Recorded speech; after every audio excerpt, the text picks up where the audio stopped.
The Nameless City. When I drew nigh the Nameless City, I knew it was accursed. I was traveling in a parched and terrible valley under the moon, and afar I saw it protruding uncannily above the sands as parts of a corpse may protrude from an ill-made grave. Fear spoke from the age-worn stones of this hoary survivor of the deluge, this great-grandmother of the eldest pyramid, and a viewless aura repelled me and bade me retreat from antique and sinister secrets that no man should see, and no man else had ever dared to see.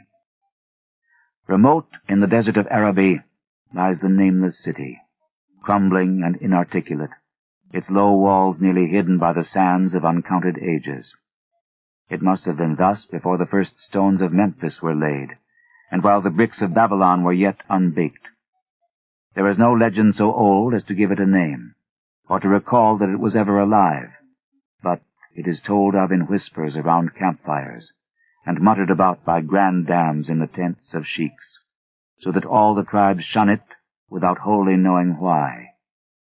It was of this place that Abdul al-Hazred, the mad poet, dreamed on the night before he sang his unexplainable couplet: "That is not dead which can eternal lie, and with strange eons even death may die."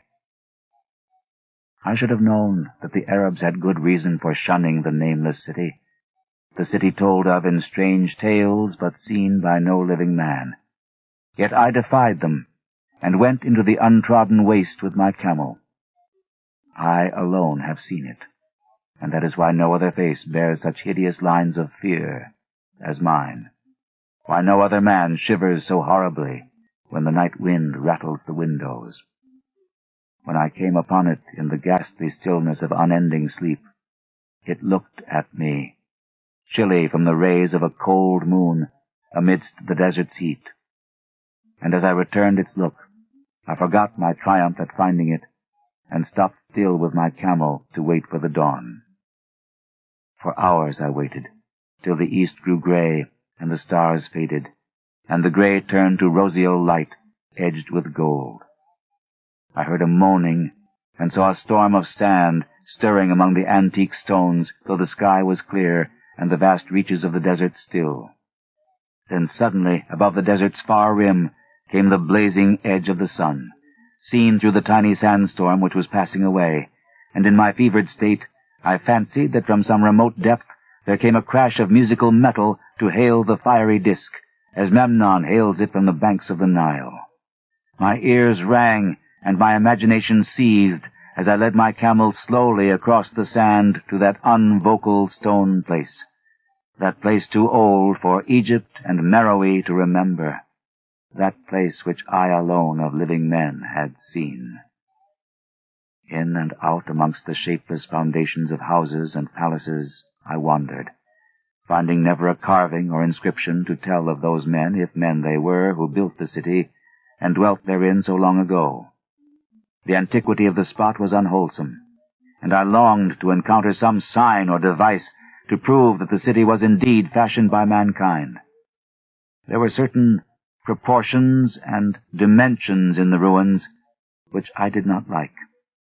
I had with me many tools, and dug much within the walls of the obliterated edifices, but progress was slow, and nothing significant was revealed. When night and the moon returned, I felt a chill wind which brought new fear, so that I did not dare to remain in the city. And as I went outside the antique walls to sleep, a small sighing sandstorm gathered behind me, blowing over the gray stones, though the moon was bright and most of the desert still. I awaked just at dawn from a pageant of horrible dreams, my ears ringing as from some metallic peal. I saw the sun peering redly through the last gusts of a little sandstorm that hovered over the Nameless City, and marked the quietness of the rest of the landscape. Once more I ventured within those brooding ruins that swelled beneath the sand like an ogre under a coverlet, and again dug vainly for relics of the forgotten race. At noon I rested, and in the afternoon I spent much time tracing the walls and the bygone streets, and the outlines of the nearly vanished buildings. I saw that the city had been mighty indeed, and wondered at the sources of its greatness. To myself, I pictured all the splendors of an age so distant that Chaldea could not recall it, and thought of Sarnath the doomed, that stood in the land of Manar when mankind was young, and of Ib that was carven of grey stone before mankind existed. All at once, I came upon a place where the bedrock rose stark through the sand and formed a low cliff, and here I saw with joy what seemed to promise further traces of the antediluvian people. Hewn rudely on the face of the cliff were the unmistakable facades of several small, squat rock houses or temples, whose interiors might preserve many secrets of ages too remote for calculation, though sandstorms had long since effaced any carvings which may have been outside. Very low and sand-choked were all of the dark apertures near me, but I cleared one with my spade and crawled through it, carrying a torch to reveal whatever mysteries it might hold. When I was inside, I saw that the cavern was indeed a temple, and beheld plain signs of the race that had lived and worshipped before the desert was a desert. Primitive altars, pillars, and niches, all curiously low, were not absent, and though I saw no sculptures nor frescoes, there were many singular stones clearly shaped into symbols by artificial means. The lowness of the chiseled chamber was very strange, for I could hardly more than kneel upright, but the area was so great that my torch showed only part at a time. I shuddered oddly in some of the far corners, for certain altars and stones suggested forgotten rites of terrible, revolting, and inexplicable nature, and made me wonder what manner of men could have made and frequented such a temple. When I had seen all that the place contained, I crawled out again, avid to find what the other temples might yield. Night had now approached, yet the tangible things I had seen made curiosity stronger than fear, so that I did not flee from the long moon-cast shadows that had daunted me when first I saw the Nameless city. In the twilight, I cleared another aperture, and with a new torch crawled into it, finding more vague stones and symbols, though nothing more definite than the other temple had contained. The room was just as low, but much less broad, ending in a very narrow passage crowded with obscure and cryptical shrines. About these shrines I was prying, when the noise of a wind and of my camel outside broke through the stillness and drew me forth to see what could have frightened the beast. The moon was gleaming vividly over the primeval ruins, lighting a dense cloud of sand that seemed blown by a strong but decreasing wind from some point along the cliff ahead of me. I knew it was this chilly, sandy wind which had disturbed the camel, and was about to lead him to a place of better shelter, when I chanced to glance up, and saw that there was no wind atop the cliff. This astonished me, and made me fearful again, but I immediately recalled the sudden local winds I had seen and heard before at sunrise and sunset, and judged it was a normal thing. I decided that it came from some rock fissure leading to a cave, and watched the troubled sand to trace it to its source, soon perceiving that it came from the black orifice of a temple a long distance south of me, almost out of sight. Against the choking sand cloud I plodded toward this temple, which, as I neared it, loomed larger than the rest, and showed a doorway far less clogged with caked sand. I would have entered, had not the terrific force of the icy wind almost quenched my torch. It poured madly out of the dark door, sighing uncannily as it ruffled the sand and spread about the weird ruins. Soon it grew fainter, and the sand grew more and more still, till finally all was at rest again. But a presence seemed stalking among the spectral stones of the city, and when I glanced at the moon, it seemed to quiver as though mirrored in unquiet waters. I was more afraid than I could explain, but not enough to dull my thirst for wonder. So as soon as the wind was quite gone, I crossed into the dark chamber from which it had come. This temple, as I had fancied from the outside, was larger than either of those I had visited before, and was presumably a natural cavern, since it bore winds from some region beyond. Here I could stand quite upright, but saw that the stones and altars were as low as those in the other temples. On the walls and roof, I beheld for the first time some traces of the pictorial art of the ancient race, curious curling streaks of paint that had almost faded or crumbled away.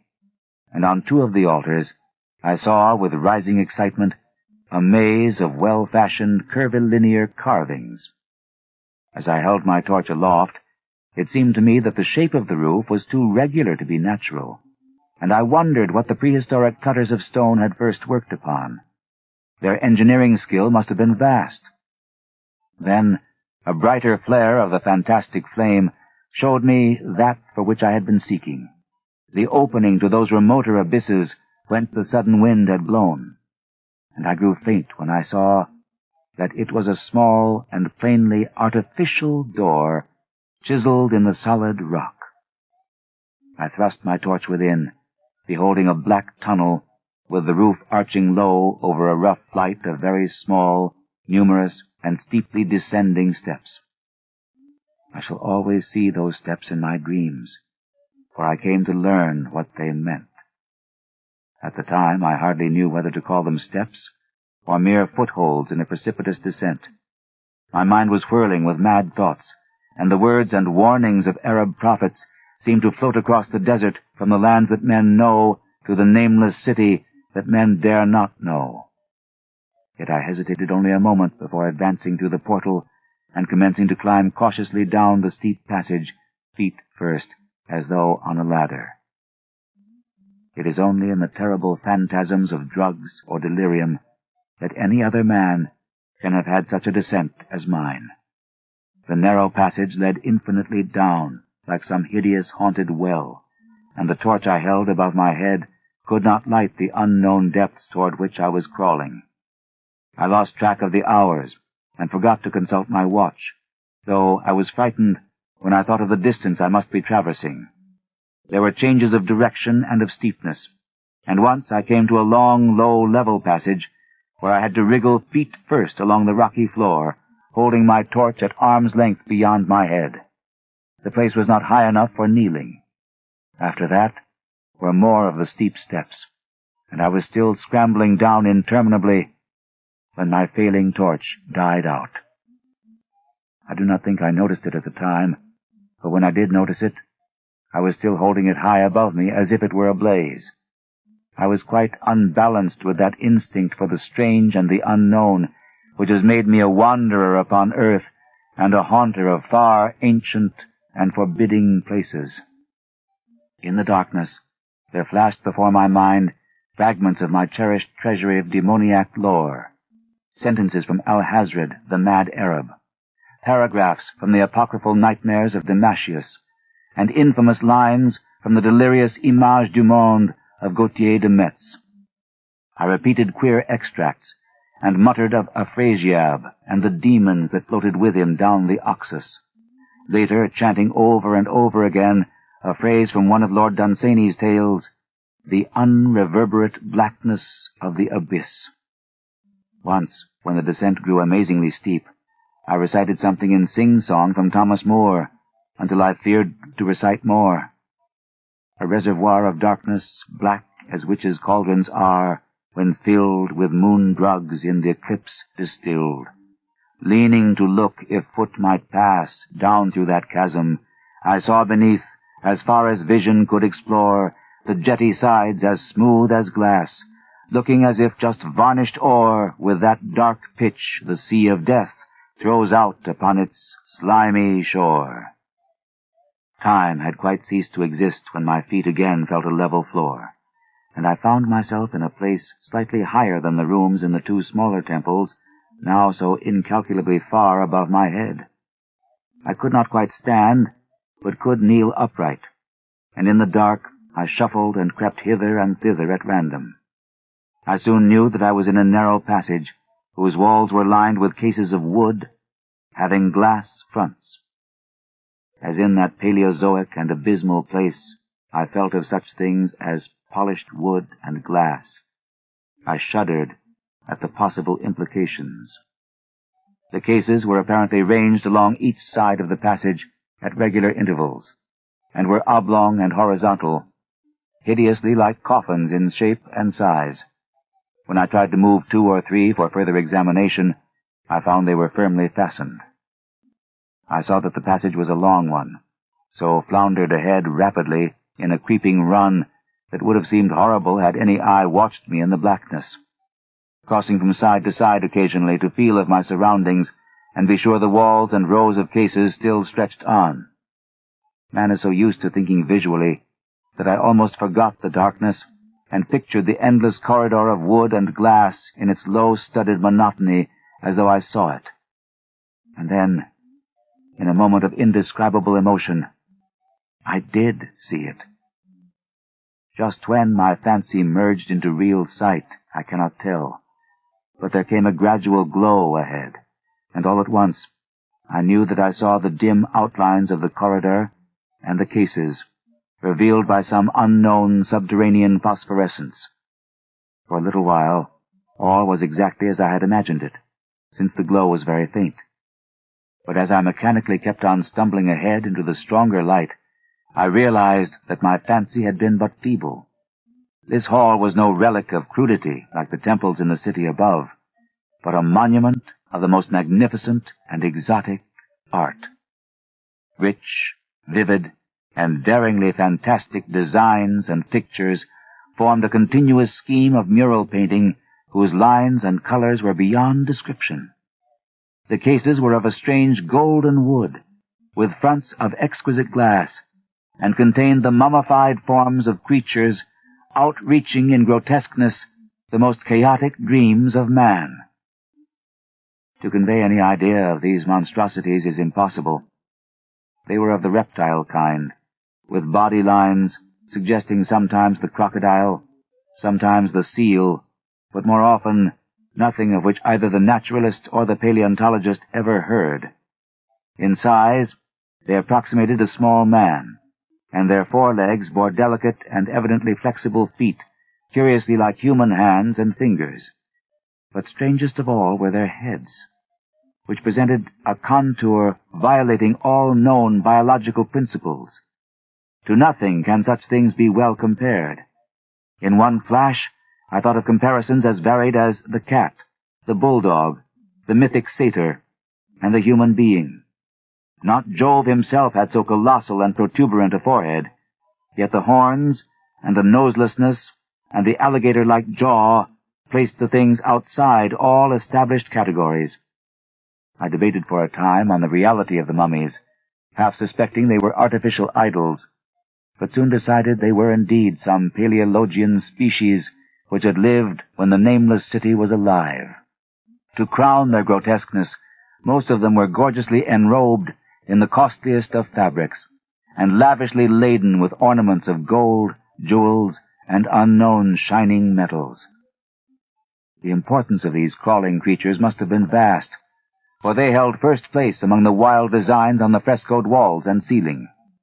With matchless skill had the artist drawn them in a world of their own, wherein they had cities and gardens fashioned to suit their dimensions. And I could not but think that their pictured history was allegorical, perhaps showing the progress of the race that worshipped them. These creatures, I said to myself, were to the men of the Nameless city what the she-wolf was to Rome, or some totem beast is to a tribe of Indians. Holding this view, I thought I could trace roughly a wonderful epic of the Nameless city, the tale of a mighty seacoast metropolis that ruled the world before Africa rose out of the waves, and of its struggles as the sea shrank away, and the desert crept into the fertile valley that held it. I saw its wars and triumphs, its troubles and defeats, and afterward its terrible fight against the desert, when thousands of its people, here represented in allegory by the grotesque reptiles, were driven to chisel their way down through the rocks in some marvelous manner to another world whereof their prophets had told them. It was all vividly weird and realistic, and its connection with the awesome descent I had made was unmistakable. I even recognized the passages. As I crept along the corridor toward the brighter light, I saw later stages of the painted epic, the leave-taking of the race that had dwelt in the Nameless city and the valley around for 10 million years, the race whose souls shrank from quitting scenes their bodies had known so long, where they had settled as nomads in the earth's youth, hewing in the virgin rock those primal shrines at which they never ceased to worship. Now that the light was better, I studied the pictures more closely, and remembering that the strange reptiles must represent the unknown men, pondered upon the customs of the Nameless City. Many things were peculiar and inexplicable. The civilization, which included a written alphabet, had seemingly risen to a higher order than those immeasurably later civilizations of Egypt and Chaldea. Yet there were curious omissions. I could, for example, find no pictures to represent deaths or funeral customs, save such as were related to wars, violence, and plagues. And I wondered at the reticence shown concerning natural death. It was as though an ideal of earthly immortality had been fostered as a cheering illusion. Still nearer the end of the passage were painted scenes of the utmost picturesqueness and extravagance, contrasted views of the Nameless City in its desertion and growing ruin, and of the strange new realm or paradise to which the race had hewed its way through the stone.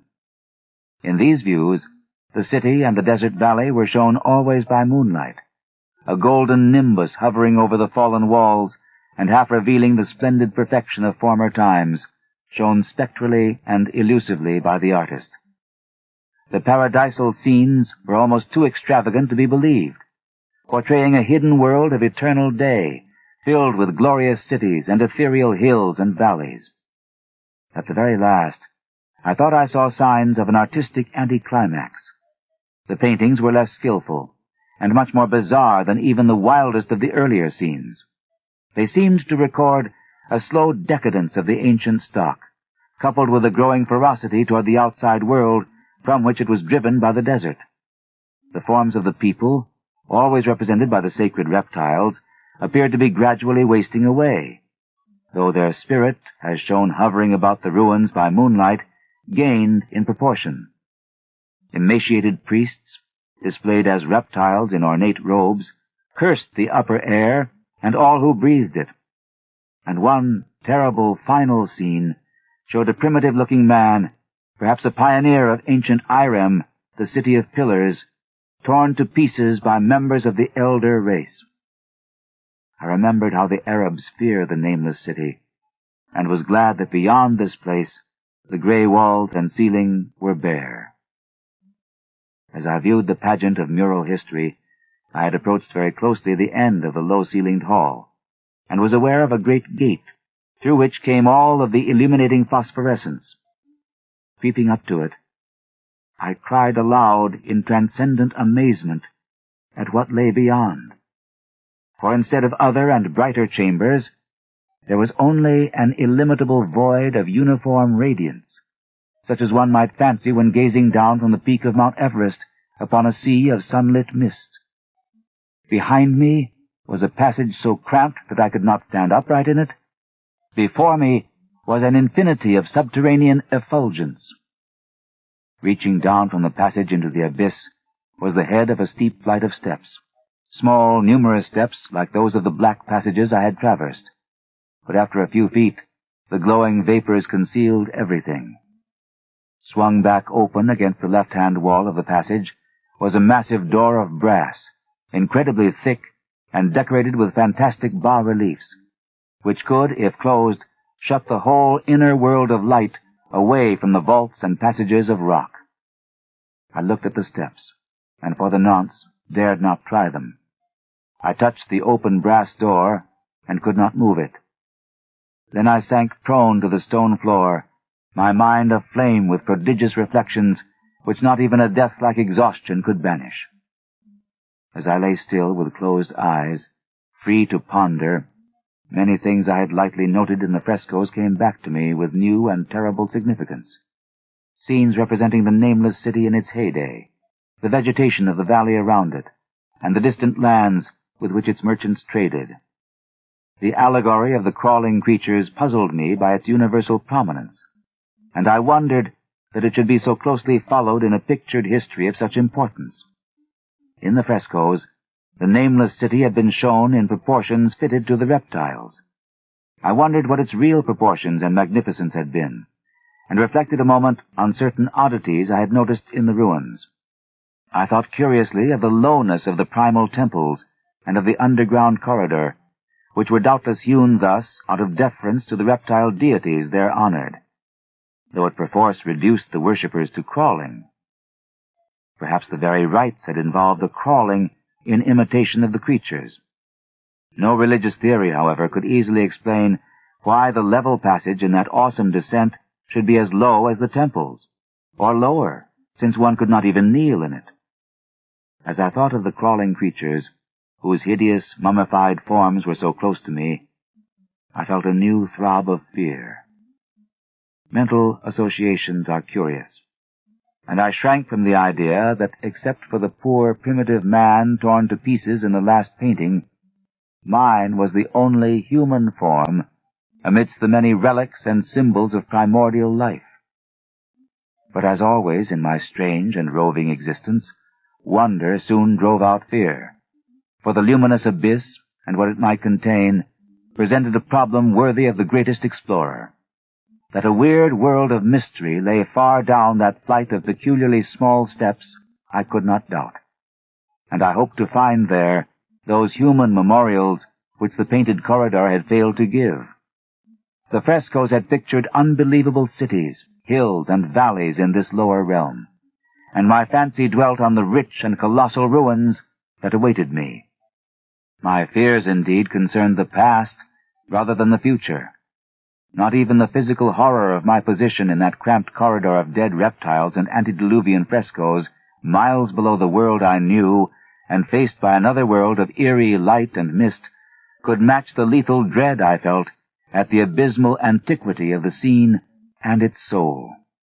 An ancientness so vast that measurement is feeble seemed to leer down from the primal stones and rock-hewn temples in that nameless city, while the very latest of the astounding maps in the frescoes showed oceans and continents that man has forgotten, with only here and there some vaguely familiar outline. Of what could have happened in the geological eons since the paintings ceased, and the death-hating race resentfully succumbed to decay, no man might say. Life had once teemed in these caverns, and in the luminous realm beyond. Now I was alone with vivid relics, and I trembled to think of the countless ages through which these relics had kept a silent and deserted vigil. Suddenly, there came another burst of that acute fear which had intermittently seized me ever since I first saw the terrible valley and the nameless city under a cold moon, and despite my exhaustion, I found myself starting frantically to a sitting posture and gazing back along the black corridor toward the tunnels that rose to the outer world. My sensations were much like those which had made me shun the nameless city at night, and were as inexplicable as they were poignant. In another moment, however, I received a still greater shock in the form of a definite sound, the first which had broken the utter silence of these tomb-like depths. It was a deep, low moaning, as of a distant throng of condemned spirits, and came from the direction in which I was staring. Its volume rapidly grew, till soon it reverberated frightfully through the low passage, and at the same time I became conscious of an increasing draught of cold air, likewise flowing from the tunnels and the city above. The touch of this air seemed to restore my balance, for I instantly recalled the sudden gusts which had risen around the mouth of the abyss each sunset and sunrise, one of which had indeed served to reveal the hidden tunnels to me. I looked at my watch, and saw that sunrise was near, so braced myself to resist the gale which was sweeping down to its cavern home as it had swept forth that evening. My fear again waned low, since a natural phenomenon tends to dispel broodings over the unknown. More and more madly poured the shrieking, moaning night wind into that gulf of the inner earth. I dropped prone again, and clutched vainly at the floor for fear of being swept bodily through the open gate into the phosphorescent abyss. Such fury I had not expected, and as I grew aware of an actual slipping of my form toward the abyss, I was beset by 1,000 new terrors of apprehension and imagination. The malignancy of the blast awakened incredible fancies. Once more I compared myself shudderingly to the only other human image in that frightful corridor, the man who was torn to pieces by the nameless race, for in the fiendish clawing of the swirling currents there seemed to abide a vindictive rage all the stronger because it was largely impotent. I think I screamed frantically near the last. I was almost mad, but if I did so, my cries were lost in the hell-born babel of the howling wind wraiths. I tried to crawl against the murderous invisible torrent, but I could not even hold my own as I was pushed slowly and inexorably toward the unknown world. Finally, reason must have wholly snapped, for I fell to babbling over and over that unexplainable couplet of the mad Arab Alhazred, who dreamed of the nameless city. That is not dead which can eternal lie, and with strange eons even death may die.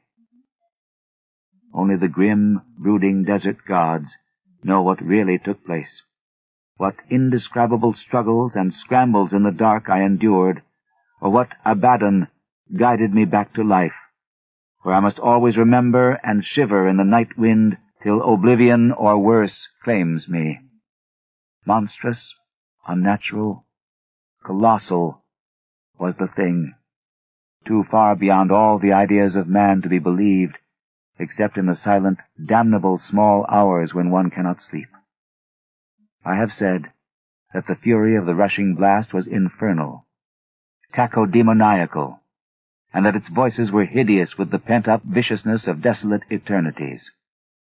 Presently those voices, while still chaotic before me, seemed to my beating brain to take articulate form behind me, and down there, in the grave of unnumbered eon-dead antiquities, leagues below the dawn-lit world of men, I heard the ghastly cursing and snarling of strange-tongued fiends.